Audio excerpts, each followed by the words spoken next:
السلام علیکم ورحمۃ اللہ وبرکاتہ۔ حامد و مصلی اما بعد، اشهد ان لا الہ الا اللہ وحدہ لا شریک لہ واشهد ان محمدا عبدہ ورسولہ صلی اللہ تعالی علیہ وآلہ وسلم۔ قال النبی صلی اللہ علیہ وسلم: اتقوا اللہ ربکم وصلوا خمسکم وصوموا شہرکم وأدوا زکاة اموالکم وأطیعوا ذا امرکم تدخلوا جنة ربکم۔ معزز و مکرم سامعین، رمضان المبارک اپنی تمام تر برکتوں کے ساتھ ہم پر سایہ فگن ہے۔ اس مبارک مہینے کے اندر جو اعمال کیے جاتے ہیں ان میں سے ایک عمل اپنے اموال کی زکوٰۃ نکالنا، اپنے مالوں کی زکوٰۃ نکالنا ہے۔ یہ رمضان کے ساتھ خاص نہیں ہے، بلکہ جب بھی آپ کا مال نصاب تک پہنچے اس وقت آپ کو زکوٰۃ نکالنی ہے، جو اس کے شرائط اور اصول و ضوابط ہیں، جو انشاءاللہ اگلے دروس میں آئیں گے۔ آج آپ کے سامنے زکوٰۃ کی فضیلت اور اس کے فائدے کو بیان کیا جائے گا، تاکہ ہم اور آپ اس کے فائدے اور فضیلت کو جان کر اپنے ایمان کو تازہ کریں اور اپنے مال کو اللہ کے راستے میں خرچ کرنے سے ذرہ برابر بھی نہ چوکیں اور نہ ہی بخیلی کریں۔ میرے بھائیوں اور دوستو، زکوٰۃ کی ادائیگی، زکوٰۃ کو ادا کرنا، یہ انسان کو جنت میں لے جانے والا عمل ہے۔ یعنی اگر کوئی انسان زکوٰۃ ادا کرتا ہے تو وہ انسان جنت میں جائے گا اور یہ اسے جنت میں لے جائے گی۔ یہ اس کا پہلا فائدہ اور اس کی پہلی فضیلت ہے۔ ابو ایوب رضی اللہ تعالیٰ عنہ سے مروی ہے، کہتے ہیں کہ ان رجلا قال للنبی صلی اللہ علیہ وسلم: اخبرنی بعمل يدخلنی الجنۃ قال ما له وقال النبی صلی اللہ علیہ وسلم: تعبد اللہ ولا تشرک بہ شیئا وتقیم الصلاۃ وتؤتی الزکاۃ وتصل الرحم۔ ایک آدمی نبی کائنات علیہ الصلاۃ والسلام سے عرض کیا: مجھے کوئی ایسا عمل بتلائیں جو مجھے جنت میں داخل کر دے۔ یہ سن کر لوگوں نے کہا کہ آخر کیا چاہتا ہے، لیکن نبی کائنات علیہ الصلاۃ والسلام نے فرمایا کہ یہ تو بہت اہم ضرورت ہے، تو یاد رکھو اللہ کی عبادت کرو، کسی کو اس کا شریک نہ بناؤ، نماز کو قائم کرو، زکوٰۃ ادا کرو اور رشتے ناتوں کو جوڑو، یعنی صلہ رحمی کرو۔ دیکھیں بخاری 1396 نمبر کی روایت۔ اسی طرح ابو ہریرہ رضی اللہ تعالیٰ عنہ سے مروی ہے کہ جب آپ صلی اللہ علیہ وسلم نے اس دیہاتی کو جنت میں داخلے کا یہ فارمولہ بتلایا تو اس نے کہا: والذی نفسی بیدہ لازید علی ھذا فلما ولى قال النبی صلی اللہ علیہ وسلم: من سرہ ان ينظر الی رجل من اہل الجنۃ فلینظر الی ھذا۔ اس ذات کی قسم جس کے ہاتھ میں میری جان ہے، میں ان عملوں میں کوئی زیادتی نہیں کروں گا۔ جب وہ پیٹھ پھیر کر جانے لگا تو پیارے رسول صلی اللہ علیہ وسلم نے فرمایا: اگر کوئی ایسے شخص کو دیکھنا چاہتا ہے جو جنت والوں میں سے ہو تو وہ اس شخص کو، اس انسان کو دیکھ لے۔ دیکھیں صحیح بخاری 1397 نمبر کی روایت۔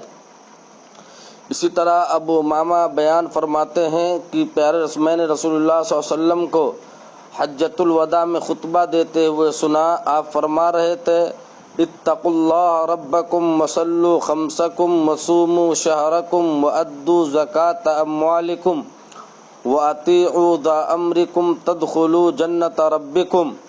اپنے رب سے ڈرو، 5 نمازیں ادا کرو، ماہ رمضان کے روزے رکھو، اپنے اموال کی زکوٰۃ ادا کرو اور امیر کی اطاعت کرو تو تم اپنے رب کی جنت میں داخل ہو جاؤ گے۔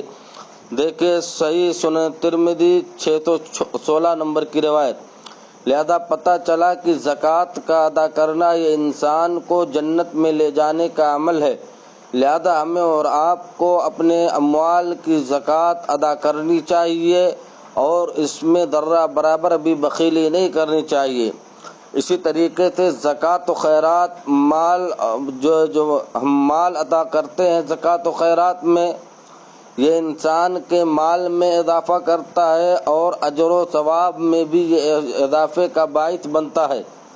اللہ سبحانہ و تعالیٰ نے فرمایا وَمَا آتَيْتُم مِّن زَكَاةٍ تُرِيدُونَ وَجْهَ اللَّهِ فَأُولَٰئِكَ هُمُ الْمُضْعِفُونَ، سورہ روم آیت نمبر 39۔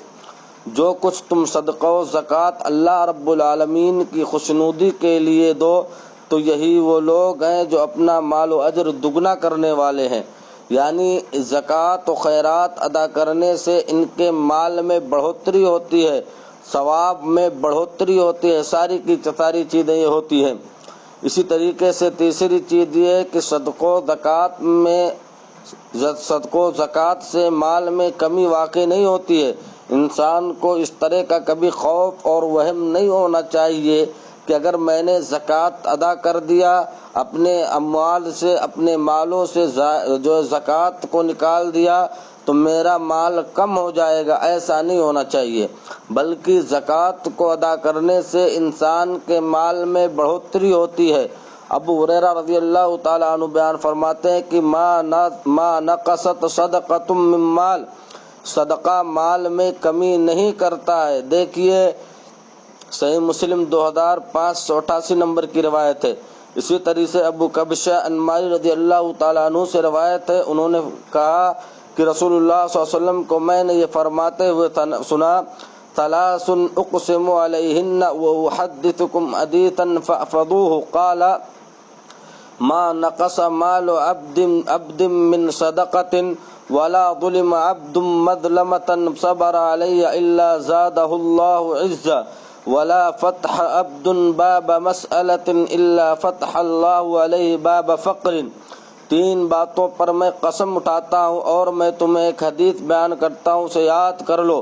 آپ صلی اللہ علیہ وسلم نے فرمایا صدقے سے بندے کے مال میں کمی نہیں آتی ہے، اور جس بندے پر بھی ظلم کیا گیا ہو اور اس نے اس پر صبر کیا تو اللہ تعالیٰ اسے عزت و شرف اور اس کی عزت و شرف میں مزید اضافہ کرتے ہیں، اور جس بندے نے بھی سوال کا دروازہ کھولا تو اللہ تعالیٰ اس پر فقر کا دروازہ کھول دیتے ہیں۔ یعنی اگر کوئی انسان مانگنے پر تل جائے اور صدقہ و زکوٰۃ کو کھانے پر ہی تلا رہے تو اللہ تبارک و تعالیٰ ایسے انسان کو کبھی بھی غنا نصیب نہیں فرماتا ہے۔ دیکھیں صحیح ترغیب و ترہیب حدیث نمبر 869 نمبر کی روایت۔ لہذا اس حدیث سے پتہ چلا کہ انسان کے مال میں صدقہ و زکوٰۃ ادا کرنے سے کبھی بھی کمی نہیں آتی ہے بلکہ بڑھوتری ہوتی ہے۔ اسی طریقے سے ایک اور چیز کی حضور صلی اللہ علیہ وسلم کے زبان رسالت سے ملتی ہے صدقہ و زکوٰۃ کے تعلق سے کہ آپ نے فرمایا کہ صدقہ و زکوٰۃ جو ہم اور آپ دیتے ہیں یہ مال کے شر کو، مال کی برائی کو ختم کر دیتی ہے، مطلب مال کو پاک کر دیتی ہے۔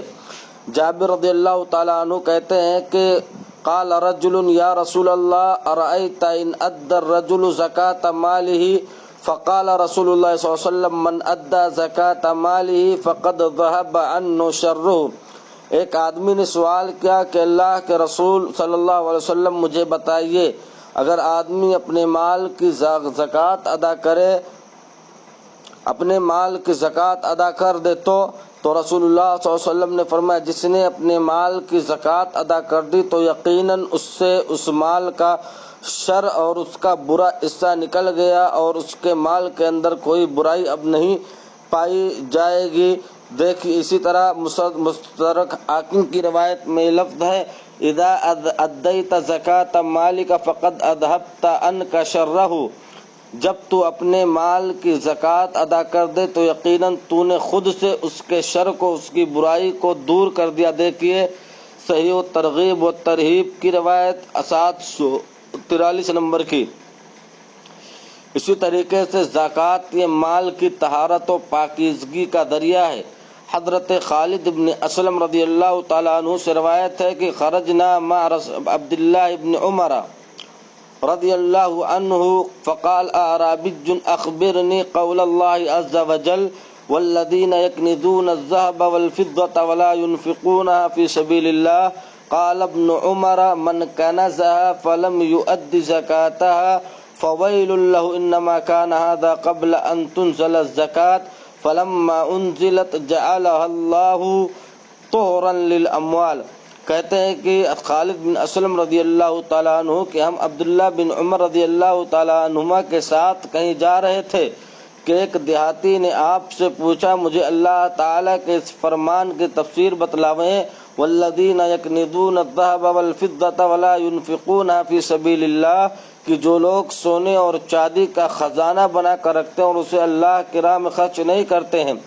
تو ابن عمر رضی اللہ تعالیٰ عنہ نے اسے جواب دیا کہ اگر کسی نے سونا چاندی جمع کیا اور اس کی زکوٰۃ نہ دی تو اس کے لیے ہلاکت ہے اور بربادی ہے۔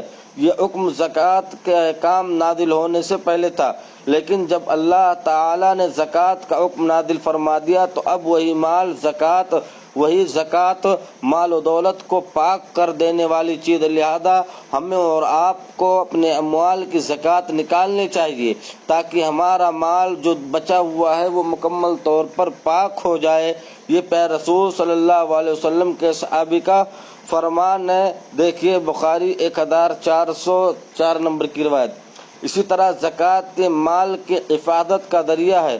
اگر ہم اور آپ اپنے مال کی حفاظت چاہتے ہیں تو اللہ کے بندو اپنے مال کی زکوٰۃ کو نکالو، جیسا کہ حضرت حسن فرماتے ہیں کہ رسول اللہ صلی اللہ علیہ وسلم نے فرمایا حسنوا اموالکم بالزکوٰۃ، اپنے زکوٰۃ کے ذریعے اپنے اموال کو محفوظ کر لو، اپنے مالوں کو محفوظ کر لو۔ دیکھیے صحیح ترغیب و ترہیب کتاب الصدقات کی 744 نمبر کی روایت۔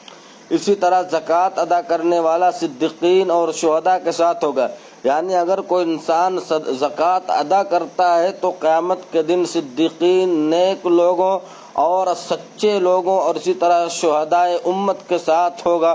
حضرت عمرو بن مرہ جونی رضی اللہ تعالیٰ عنہ سے روایت ہے، کہتے ہیں کہ جاء رجل من قضاعة الى رسول الله صلی اللہ علیہ وسلم فقال انی شهدت ان لا الہ الا اللہ وانک رسول اللہ وصلیت الصلوات الخمس وصمت رمضان وقمته وآتيت الزكاة فقال رسول الله صلی اللہ علیہ وسلم من مات على هذا كان من الصدیقین والشهداء۔ کہتے ہیں کہ قضاع قبیلے کا ایک آدمی رسول اللہ صلی اللہ علیہ وسلم کے پاس آیا اور اس نے سوال کیا کہ یقیناً میں نے یہ شہادت دی ہے کہ اللہ تعالیٰ کے علاوہ کوئی معبود برحق اور حقیقی نہیں ہے اور آپ اللہ کے رسول ہیں، اور میں نے 5 صلوات ادا کی ہیں اور رمضان کے روزے رکھے اور اس کا قیام کیا اور زکوٰۃ ادا کی۔ یہ سن کر پیارے رسول صلی اللہ علیہ وسلم نے فرمایا جو شخص اسی عمل پر فوت ہوا اس کا انتقال انہی عمل پر ہوا تو وہ صدیقین اور شہداء کے ساتھ ہوگا۔ دیکھیے صحیح ترغیب و ترہیب 749 نمبر کی روایت۔ اسی طریقے سے ہر سال زکوٰۃ ادا کرنے والا ایمان کا ذائقہ اور مزہ چکھ لیتا ہے، لہذا ہمیں اور آپ کو زکوٰۃ ادا کرنا چاہیے تاکہ ہم لوگ بھی ایمان کا ذائقہ اور مزہ چکھ لیں، جیسا کہ حضرت عبداللہ بن معاویہ غاضری رضی اللہ تعالیٰ عنہ سے روایت کہ رسول اللہ صلی اللہ علیہ وسلم نے فرمایا صلاۃ من فعلہن فقد طعم طعم الایمان من عبد اللہ وحدہ وعلم ان لا الہ الا اللہ واعطى زکاة ماله طیبۃ بها نفسہ رافدۃ علیہ کل عام۔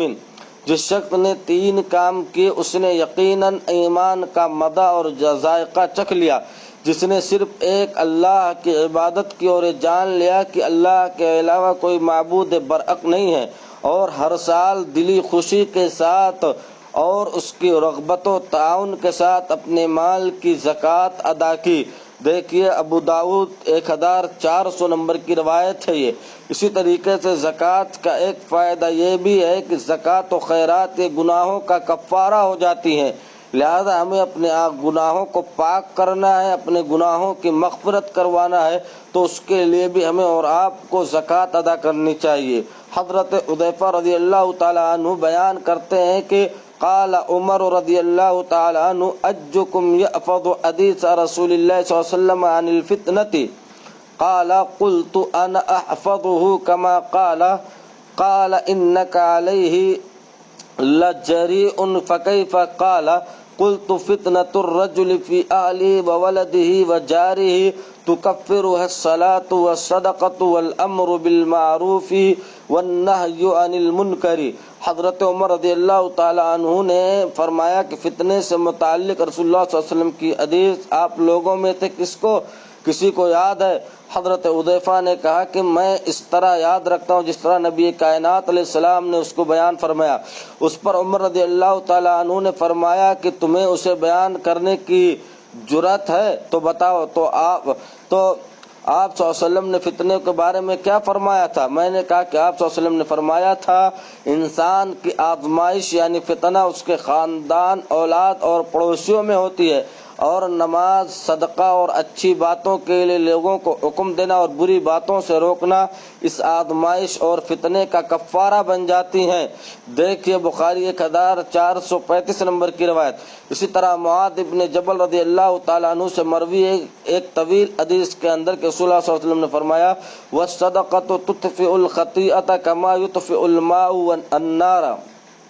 صدقہ گناہوں کو اس طرح مٹا دیتا ہے جیسے پانی آگ کو مٹا دیتا ہے۔ دیکھیے صحیح ترمذی 2616 نمبر کی روایت کتاب الایمان کی، علامہ البانی نے اسے صحیح فرمایا ہے۔ لہذا گناہوں سے ہمیں اور آپ کو کفارہ چاہیے، تو ہمیں اور آپ کو چاہیے کہ ہم لوگ صدقہ و زکوٰۃ دیں اور اللہ کے راستے میں اپنے مالوں کو خرچ کریں۔ اسی طرح صدقہ و خیرات سے اللہ رب العالمین کا غضب اور غصہ ختم ہو جاتا ہے۔ انس ابن مالک فرماتے ہیں کہ رسول اللہ صلی اللہ علیہ وسلم نے فرمایا ان الصدقۃ لتطفئ غضب الرب، بلا شبہ یقیناً صدقہ اللہ رب العالمین کا غضب ختم کر دیتا ہے، اس کی ناراضگی کو ختم کر دیتا ہے۔ دیکھیے سلسلۃ الاحادیث الصحیحہ للالبانی 1908 نمبر کی روایت۔ اسی طرح صدقہ روز قیامت یعنی قیامت کے دن مومن پر سایہ کرے گا۔ مرتد بن عبداللہ بیان فرماتے ہیں کہ مجھے رسول اللہ صلی اللہ علیہ وسلم نے کے صحابہ میں سے کسی نے بتلایا کہ انہوں نے رسول اللہ صلی اللہ علیہ وسلم سنا ہے، آپ نے فرمایا ان ظل المؤمن یوم القیامت صدقتہ، یقیناً قیامت کے دن مومن پر اس کا صدقہ سایہ کرے گا۔ دیکھیے مسند احمد جلد 4 صفحہ نمبر 233 کی روایت ہے یہ۔ میرے بھائیو اور دوستو، یہ صدقہ و خیرات کے فضائل تھے اور یہ جو ہے زکوٰۃ کو ادا کرنے کے فضائل تھے۔ لہذا ہمیں اور آپ کو چاہیے کہ ہم اور آپ اللہ رب العالمین کے راستے میں اپنے مال کو خرچ کریں اور اپنے مال کے زکوٰۃ کو ادا کریں، اس میں ذرہ برابر بھی بخیلی اور کنجوسی نہ کریں، کیونکہ بخیلی اور کنجوسی کرنے سے ہمارے مال کی برکت ختم ہو جاتی ہے اور اللہ رب العالمین کے دردناک عذاب کے بھی قیامت کے دن ہم اور آپ شکار ہوں گے اور دنیا میں بھی ہوں گے۔ اللہ سبحانہ و تعالیٰ سے دعا ہے کہ بار الہ تو ہمیں صدقہ و خیرات اور زکوٰۃ کو ادا کرنے کی توفیق عطا فرمائے، آمین۔ تقبل یا رب العالمین، وآخر دعوانا ان الحمد للہ رب العالمین۔ السلام علیکم۔